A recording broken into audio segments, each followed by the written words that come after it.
Welcome to my YouTube channel. ఈరోజు కొబ్బరి పాలపొడి బర్ఫీ చేస్తున్నాను. నేను ఇంట్లో చేస్తున్నాను, మీకు కూడా చూపిస్తాను. ఇది ఎప్పుడో 20 సంవత్సరాల క్రితం నేను చేస్తాను, మళ్ళీ ఇప్పుడు చేస్తున్నాను. మీరు కూడా ఇష్టం ఉన్న వాళ్ళు చేసుకొని తినండి.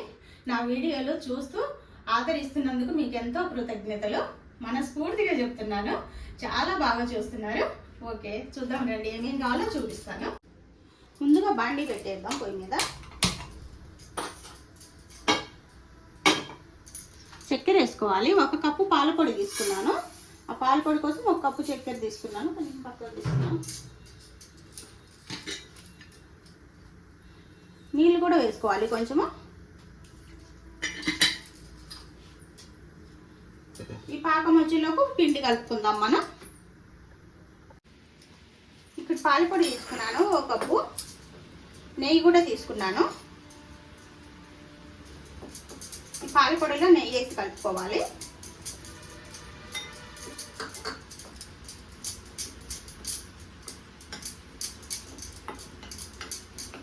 సగం కప్పు వేసుకున్నా సరిపోద్ది.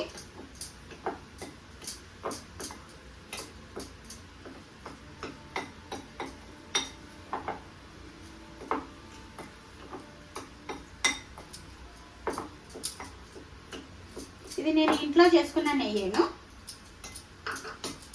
మామూలుగా ఆవు పాలు వస్తాయి మాకు రోజు 2 లీటర్లు. వాటిలో మీగడ తీసి ఫ్రిడ్జ్లో పెట్టి చేస్తాను.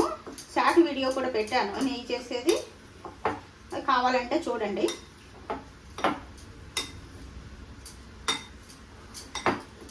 ఇట్లా కలిపి పక్కన పెట్టుకోవాలి.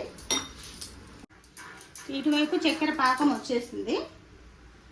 వాటిలో ఒక చిన్న లేత పాకము. దీంట్లో పాలపొడి వేసుకోవాలి సిమ్లో పెట్టుకొని.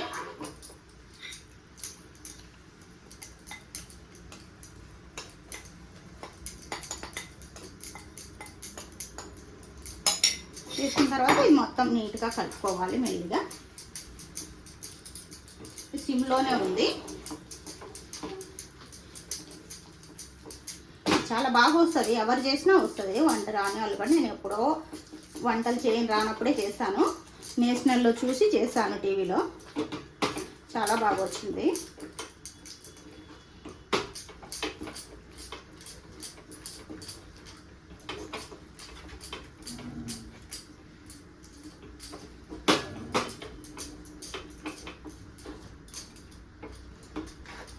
ఇట్లా అయినప్పుడు కొబ్బరి వేసుకోవాలి. కొబ్బరి తీసుకున్నాను 1 కప్పు నిండుగా. 2 కప్పులు కూడా తీసుకోవచ్చు. 1 కప్పు పాలపొడికి 2 కప్పులు కొబ్బరి తీసుకోవచ్చు.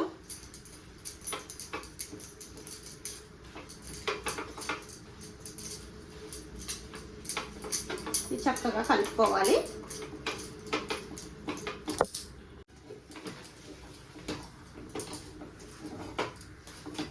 ఇట్లా అయ్యాక యాలక పొడి కూడా చల్లేసుకుందాం. కొంచెం చెప్పేది యాలక పొడి కూడా తీసుకున్నాను. నేను ముందుగా బాండీ ఇది గాజు బౌల్ ఒకటి రెడీ చేసి పెట్టాను బర్ఫీ చేసుకోవడానికి.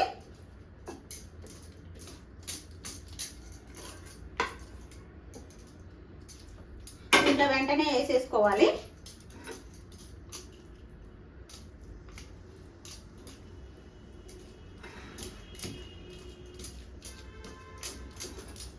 వేసుకొని ఇట్లా సైజ్ చేసుకోవాలి. కొంచెం చల్లారిన తర్వాత కట్ చేసుకోవాలి. ఇది చాలా రుచిగా ఉంటుంది.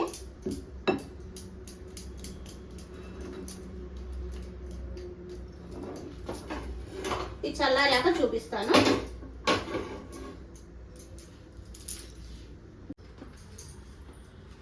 ఇదండి కొబ్బరి పాలపొడి బర్ఫీ. చాలా బాగుంటుంది. ఇది వైట్ చాక్లెట్ టేస్ట్ వస్తుంది. ఇది ఇంట్లోనే చేసుకొని తింటే చాలా బాగుంటుంది బయట దొరికే స్వీట్ల కంటే. ఓపిక ఉన్న వాళ్ళు చేసుకోండి. లైక్ చేయండి, షేర్ చేయండి, సబ్స్క్రైబ్ చేయండి. చూసినందుకు ధన్యవాదాలు. Okay, thank you.